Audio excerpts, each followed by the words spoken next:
Muy buenas, buenas. Bueno, aquí de nuevo Azul García en otro viernes de Ciencias Sociales. Después llegará mi querida compañera Paloma Daraco. Pero bueno, primeramente lo que me gustaría hablar en el día de la fecha es hacer un repaso de todo lo que estuvo pasando un poco esta semana, más que nada con lo que es el desfinanciamiento, las leyes y los vetos que hubo esta semana, en particular a partir del día miércoles.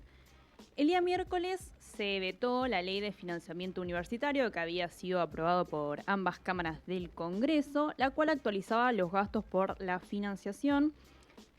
de la universidad a partir de la inflación y ordenaba abrir paritarias para los salarios docentes y no docentes, el funcionamiento del hospital universitario y las partidas presupuestarias para la investigación. Si hacemos un recuente, implicaría un 0,23% del PBI.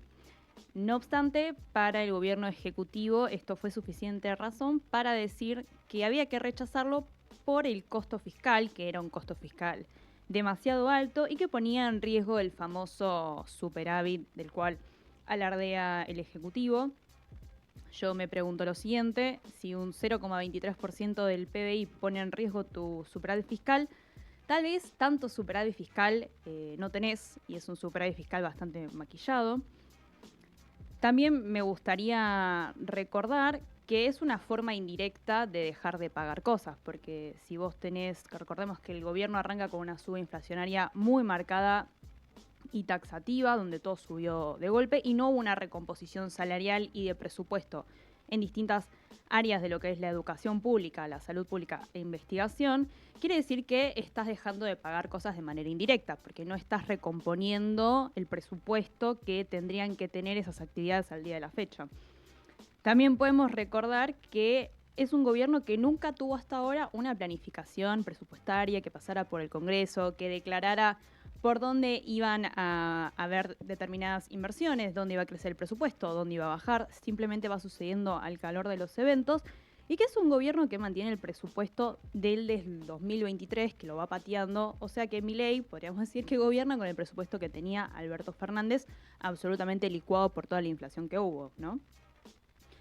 Además, otra de las excusas para el veto a la ley de financiamiento universitario fue que sostenían que es un gasto sin respaldo y que, por lo tanto, financiar eso iba a implicar emisión monetaria, que en su marco teórico la emisión monetaria lo ven como la única causalidad de la inflación, por ende generaría inflación y, según ellos, perjudicaría a los sectores más vulnerables de la población. Yo también lo que me pregunto es si no es acaso parte de los sectores vulnerables aquellos los que acuden a hospitales públicos, hospitales universitarios, a las universidades públicas, gente que también se ve beneficiada con las investigaciones académicas y soberanas que tienen las instituciones públicas, que no dependen de aquello que desean investigar algún agente privado. A su vez también me pregunto por qué no hay plata, un 0,23% del PBI para el financiamiento universitario, pero parece que sí hay plata para bajar las retenciones a bienes personales y mantener los subsidios a las grandes empresas. En este momento es un gran momento, valga la redundancia, para recordar a Marcos Galperín, creador de la plataforma Mercado Libre y su respectiva billetera virtual, quien recibe por año 100 millones de dólares de subsidio del Estado argentino y que si nos paráramos en febrero del 2025 y hiciéramos un reconte para atrás, el querido Marcos Galperín ha recibido 247 millones de dólares de subsidios del Estado argentino, lo cual lo hace un caso muy particular porque a su vez sabemos que es un militante bastante activo de la desregularización, del libre mercado, pero bueno, se ve que a la hora de recibir subsidios estatales del Estado argentino, se ve que ahí no hay un choque ideológico, que también se ve que no hay un choque ideológico con vivir en otro país, fugar toda la plata que genera en Argentina a otro país, no retribuir tributariamente, a su vez aprovecharse del Estado argentino y de los trabajadores argentinos que en su gran mayoría son egresados de la universidad pública. Pero se ve que en su mente eso no es una contradicción plena. Si avanzamos un poco en el tiempo de la semana, sabemos que la ley de aportes del Tesoro Nacional también fue vetada por el Ejecutivo, la cual promovía la distribución automática del 1% que retiene el Ejecutivo en el Tesoro Nacional, y la idea era hacerlo a partir de la ley de coparticipación. Este 1% del Tesoro Nacional suele ser una herramienta de poder político que tiene el Ejecutivo para hacer transferencias discrecionales a determinados gobernadores, determinadas áreas de funcionarios, y así tener en cierta manera una rosca política, digamos. También hay que recordar que se apruebe, esta ley en el Congreso también tiene que ver con todo un contexto donde la coparticipación y todo lo que le corresponde a las provincias, el Estado Nacional no lo está girando. No obstante, a pesar de haber vetado esta ley, hubo una reunión de lo que podríamos denominar gobernadores aliados de la Unión Cívica Radical y del PRO con Lisandro Catalán, el nuevo ministro del Interior, que si hacemos un poco de quién es, resulta ser que es el hijo de Juan José Catalán, ministro de Cultura y Educación, de nada más ni nada menos que de Videla. Y se han reunido con él, con Santiago Caputo y con Guillermo Francos, Cornejo de Mendoza, Dero de Chaco y Frigeiro de Entre Ríos. Hay cierta expectativa de que, bueno, al estar Santiago Caputo en esa reunión, algo nos dice de posibles inversiones en esas provincias para poder influir en estos gobernadores y que los diputados y senadores que responden a ellos en la Cámara Baja y la Cámara Alta efectivamente jueguen a favor del gobierno y ayuden a mantener los vetos del presidente. Porque, por ejemplo, la ley de financiamiento universitario que ha sido vetada, el Congreso planea tratarla el miércoles 24 y tratar de llegar a los 2/3 necesarios para poder rechazar el veto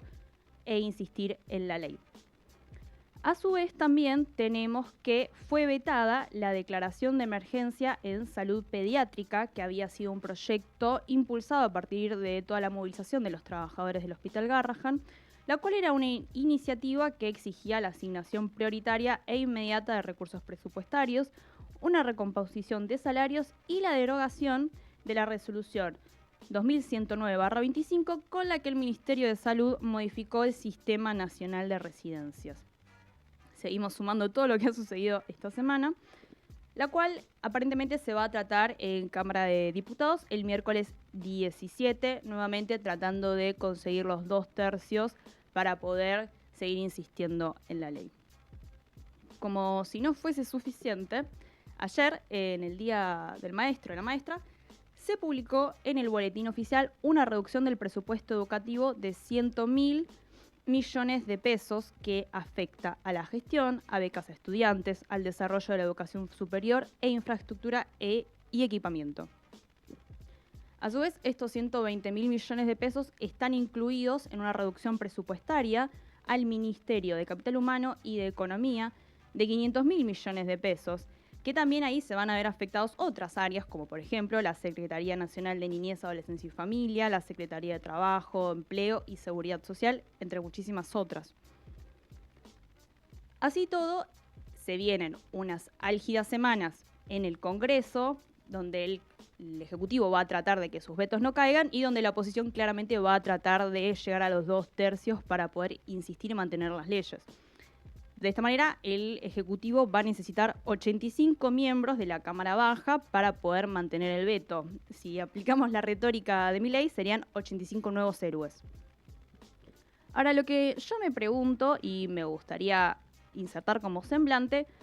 es qué llamativo la catarata de medidas en contra del presupuesto, en contra de la salud pública, en contra de la universidad pública, en contra de la educación en general, en que las provincias reciban presupuesto de coparticipación.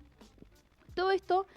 encima, muy pocos días posteriores a haber perdido por 14 puntos en la provincia con más cantidad de habitantes del país, en una elección donde 4 de cada 10 argentinos votaban y donde, si uno hace un recorrido electoral histórico, hacía 20 años que el peronismo no ganaba una elección intermedia. O sea que si tenés 2 dedos de frente, un poco las luces te tienen que empezar a prender y llamar la atención como qué está pasando.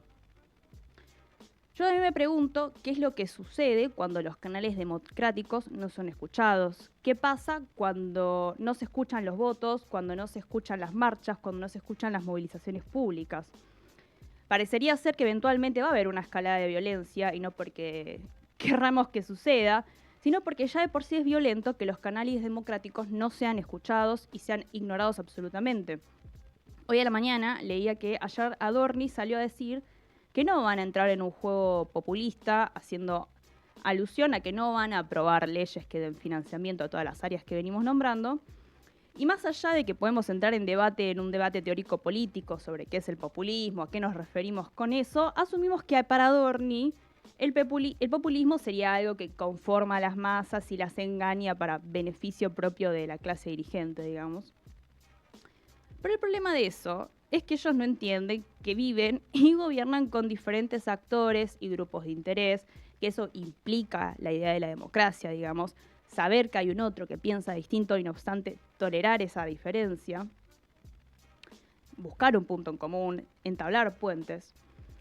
y que lo que ellos llaman medidas populistas son en realidad derechos básicos, ¿no?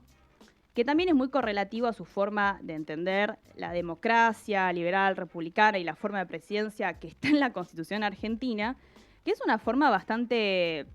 desde mi punto de vista, incoherente, porque desde el día cero para ellos hablan hacia los ciudadanos de bien, ignorando todo el resto de los ciudadanos o argentinos que no lo hayan votado, que para ellos ya entran en la categoría ciudadanos de mal, podríamos decir. Totalmente poniendo a la autoridad política como un enemigo a extirpar, destruir, anda a saber qué está en su mente. Ahora, otra de las cosas que a mí me llamaron la atención, que fueron, primeramente, uno escuchó esa discursividad a partir del discurso de Milei, después de haber perdido por 14 puntos en la provincia de Buenos Aires, después eso se vio reflejado en actitudes políticas como todos los vetos que nombramos, y fue que el presidente hablaba de una autocrítica en términos políticos, pero no económicos, cosa que esto se vio reflejado esta semana. Y a mí, yo no lo puedo evitar no decir, que es que la economía es claramente política, porque implica intereses, implica una visión del mundo, y no son simplemente números en un Excel. No, la realidad no te entra solo en un esquema de ingresos y egresos, y no es lo mismo dónde ajustás, dónde recortás, dónde subís presupuesto y dónde no. Porque la gente en realidad no los votó en la provincia de Buenos Aires, no por un error político y que la economía, si podemos fantasear con que son cosas dicotómicas y separadas, no es por una cuestión política, sino que la gente no los votó, porque la economía es política, la gente no los votó por todas las medidas que han tomado esta semana, y ni hablar del famoso 3% de Carina. Porque además, negarle el presupuesto a la gente y el presupuesto que le corresponde a las provincias, que eso afecta en materia de obra pública, de planes, de programas, de sanidad pública, de educación pública y demás, negarle a la gente que tenga salarios dignos, que tenga educación pública, negarle a la gente la salud pública, eso es un acto político. No es que simplemente, y entre muchas comillas, te está cerrando la macro y te está dando superávit y todos los adornos que ellos se ponen, sino que estás reprimiendo, estás negando derechos y estás en definitiva marcando una cosmovisión del mundo donde cada vez haya menos derechos y espacios de comunidad y de lo público. Y eso, querido Milei, no es simplemente una cuenta matemática y financiera, sino que es un acto meramente político. Y un acto político que a su vez usted ignora, que gobierna para la totalidad de la ciudadanía y no para unos pocos que se llenen los bolsillos con un dólar bajísimo, con respaldo de ajuste y mayor deuda y castigo y represión. Pero bueno, me gustaría cerrar la columna con una gran frase de nuestro querido Capusotto, que es: odian un país del que se creen dueños. En fin, esto ha sido el repaso de una semana muy picante y de lo que pienso va a suceder un fin de año muy picante, lamentablemente. Esperemos que esté totalmente errada, es lo que más deseo en este momento.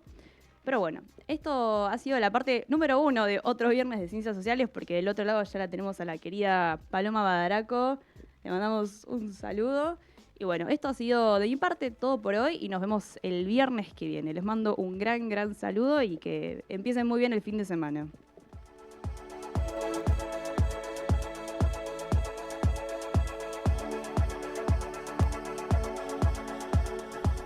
Francia se encuentra atravesando una aguda crisis política motorizada por la caída del ex primer ministro François Bayrou días atrás y las multitudinarias protestas callejeras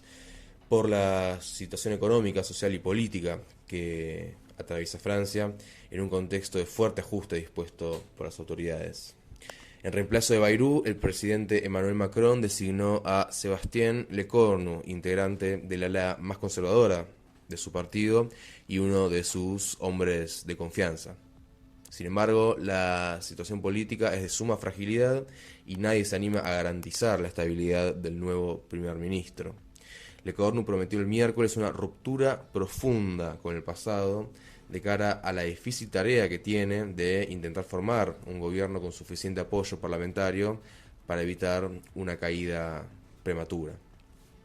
Para contener las protestas del miércoles, el gobierno desplegó unos 80.000 agentes policiales en todo el país. Los manifestantes en París y sus alrededores construyeron barricadas con contenedores de basura, bloquearon escuelas y carreteras y lanzaron basura a la policía a comienzos del día.